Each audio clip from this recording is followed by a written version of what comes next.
mean, how does it feel right now to finally be back on a fight? Man, I'm happy. I'm happy to finally be here, man. It's been a little bit of a whirlwind to get here. A couple of injuries, a couple camps with no fights. And so I'm happy to be here to say the least. I think of you as kind of a mentally strong guy, but I mean, this has to have been challenging even for you to deal with, right? I guess how difficult maybe has the stretch been for you?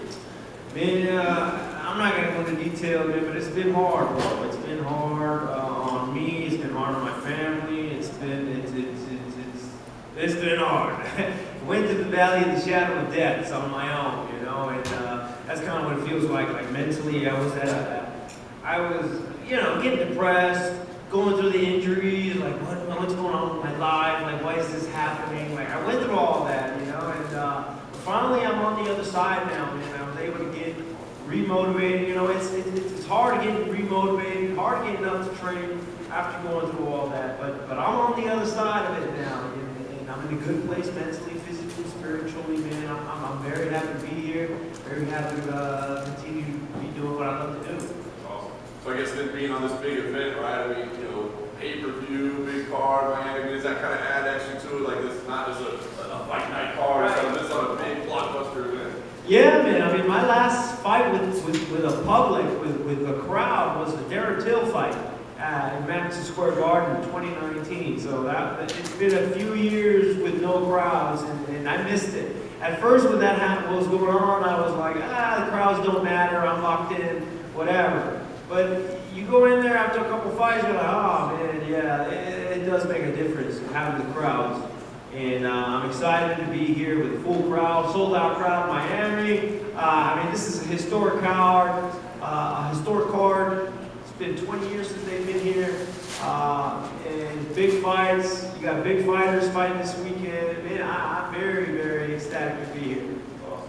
Talk about the matchup you have itself, Chris. I mean, obviously you fought the best in the world. What do you think about him as an opponent? What challenges you offer? Yeah, I mean, he's been having a lot of success boxing people. You know, he stays in your face and he boxes. I don't see a lot of diversity in his game. You know, he doesn't kick a lot. He does kick a little bit, but not a lot. It's not his main thing. He doesn't wrestle a lot, but he has really good takedown defense. And so nobody's been able to take him down and keep him down. And so he's just been able to box everybody. I think my game is a little bit more complete. I have more tools in my toolbox, and I'm going to be able to, I think, pull a lot of those out. And you're going to see a lot of my tools on display. Last thing for me, I mean, for the past years, you know, what comes next when you win? Where are you in the rankings? Given everything that you've been through and how long you've been away, like, are you even thinking about where I am in the division and where this puts me, or do you not even worry about that? No, not even worried about it. I don't even keep track of that. I actually went back and looked at it not long ago. The rankings, I don't look at them, but I saw that I was 15, and I was like, oh man, I don't remember the last time I was in the top 15. But I don't keep track, you know. I'll just fight anybody. I'll fight the best fighter in the world, whether I'm ranked 15 or 3rd, 4th, or 5th. Kelvin, you mentioned Chris's 100% takedown defense. Do you think that's because he's so good at defending takedown, or because he hasn't really fought a wrestler yet that can kind of test that? I think it's that. I think he hasn't fought a wrestler that can test that. I mean, there are some really good wrestlers in the middleweight division, but everybody is not everybody is wrestling. We're all just striking. We're all trying to knock each other's heads out. But for this fight, you can see, you know, you can expect to see some of my wrestling back in there. You mentioned the long layoff and everything, and a lot of the fights that maybe have to pull out or vice versa, it's close to the finish line, like you did full camp and you got right. So how mentally exhausting was that to just, there was a lot of starting and stopping and then restarting? That's what I'm saying, man. It was hard to get remotivated again and keep going through that again, get mentally motivated again, like, oh God, I got to do this again. Like, it was hard, man. It was a hard year and a half, and I'm not going to go into details because that's nobody's business, but it was hard. Yeah, but so I'm just happy to be here. Henry Cejudo did a video, and he said that your comeback is the greatest comeback of all time. I'm assuming he knows what's going on with your life. Is that kind of what he means, like everything you went through to come back? Absolutely, man. This fight for me is just I'm here to reaffirm to myself I'm still one of the baddest dudes in the world, and in turn, it's gonna let everybody else know, right? But here I'm here this weekend more as a reaffirmation. Is that the word? To myself that I'm still here among the best. A couple of things unrelated to your fight. This past weekend, it was announced that Denver bought the majority stake in the WWE, so now WWE, there's just kind of a package deal right there. So what do you make of that partnership and Denver's doing what they did? Listen here, brother. No, I think it's cool. Hopefully it's a good thing for the fighters. It's a good thing for the employees of the UFC. Hopefully it's a good thing for the fighters. Hopefully we see some mergers going on. Who knows? Maybe we see somebody like Conor merging over, something like that. You would want to put the mask on? Put a luchador mask on? Why not? Get Kane and me in a tag team. The final one would be, kind of get your thoughts on the main event. Obviously, you spent 25 minutes fighting Israel, but he hasn't made any match. Right. Yeah, I thought Adesanya was going to win that last, the fight that he had. And he almost did. Now that I think about it, though, it's hard to go against the data. It's hard to go against the history. I mean, the guy's got 4 victories over him, right? So it's hard to go against that. 3. So it's hard to go against all that data. So I'm thinking Alex will again, unless Adesanya chooses to switch his game plan and wrestle. I think this could be a different fight, and hopefully he uses that MMA experience to his advantage. He has more MMA experience than Alex, so hopefully he uses that to his advantage. Kelvin, just curious, have you crossed paths with Adesanya over here? And if so, I don't know if you guys have this change. Just now, I saw him right now, and he said, "What's up? Good luck." And he didn't even know I was fighting him. And I asked, we're obviously in Miami, there's going to be a huge expanded human presence, and obviously with your roots. Do you feel like you're going to be sort of the home, even though it's not your hometown, do you feel like you're going to be cheered for and be sort of the hometown guy? I hope so. Every time I've been in Miami, Miami has been amazing to me, and I've been here a few times. It hurt my wallet a few times, but the people here are amazing, and I love the diversity here. I love the culture here, the food, the beautiful women. I mean, it's just a beautiful city. And I spoke to you back in October at Fight Rating, and you were telling me how a lot of things have changed for you. Like people don't realize this, but you're making a comeback and you move to states, you change teams. So I want to ask you, how different is this version of Kelvin Gastelum that we're going to see compared to the one that we saw a year plus ago? Completely different, man. This has been a season of growth. Technically, mentally, spiritually, it's been a season of growth. I've grown so much. Not only that, my last fight, I was 29 years old. I'm 31 now. I'm putting on my big boy muscles now, and I feel good, man. I feel good. A lot has changed. Perspectives has changed. The way I view things changed. I think I am mature. I think.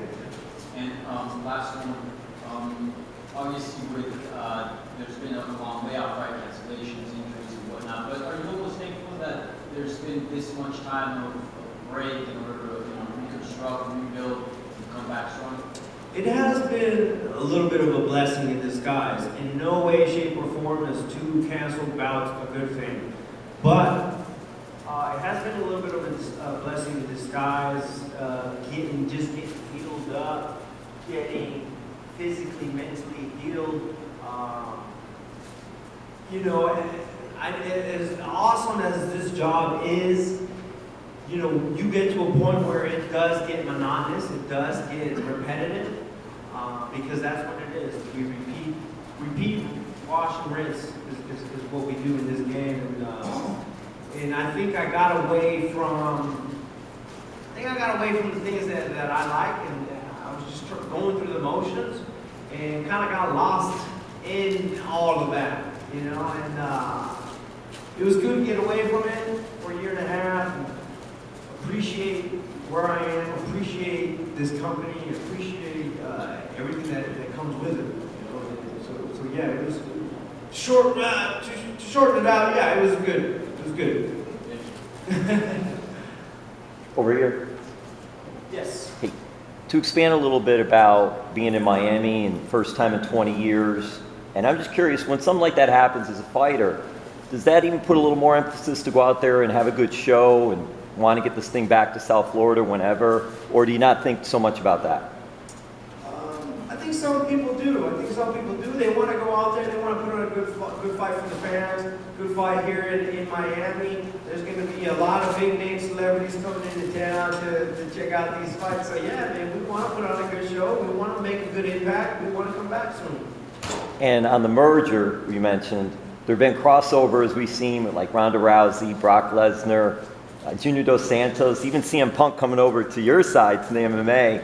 And I'm just curious too, does that element of it help as far as when this merger gets announced that, oh, well, there's been crossover already with the fighters, so now doing this, does it even, hey, maybe there's more opportunity for us to do other things? Absolutely. This 100% sets that up, even more so.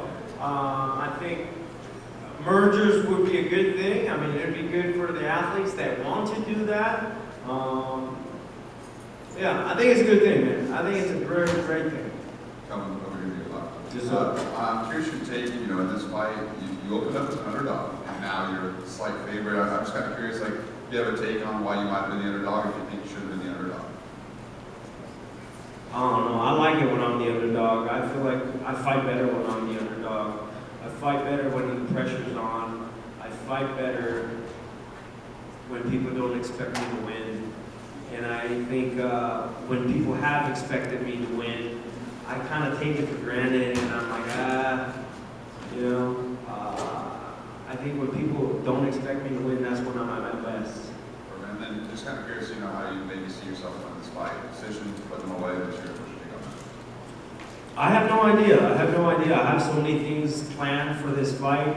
I have no idea how it's going to go, but I have a lot of cool things planned for this fight, and I'm excited. Agora essa em português, ok? Fala pouquinho pro pessoal do Brasil como que é essa tua luta de sábado, como que você tá, como foi esse treino. Tô muito feliz de estar de volta. 1 ano e meio sem luta, 2 campamentos sem luta, então foi difícil, cara. Foi muito difícil de estar de volta para fazer todo o trabalho que tem que fazer para estar de volta fisicamente e mentalmente aqui.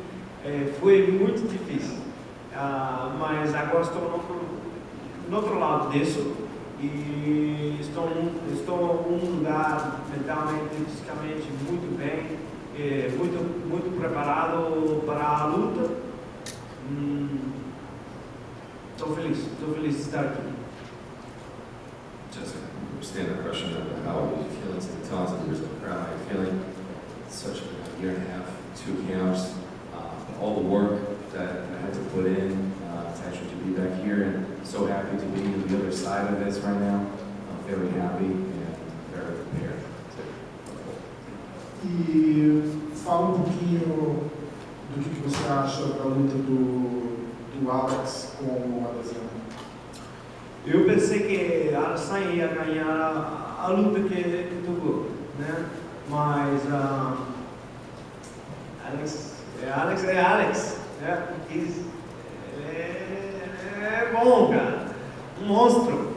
E eu pensava que a Adesanya ia ganhar só por a experiência na MMA, né? Alex não tem muitas lutas no MMA, então eu pensava que a experiência de MMA favoriza a Adesanya. Então, nesta luta, se não mudou do seu jogo, eu acho que vai ser a mesma resultado. I really thought that in the main event the last time that Adesanya was going to get it, especially because I thought that the advantage of the MMA experience would actually be to his advantage. But as it turns out, Alex is the monster, he's a big guy, he can do things. But I do feel that if Adesanya has not changed anything in his game plan, I'm going to see the same result as Saturday. Thank you, Kevin. Thank you.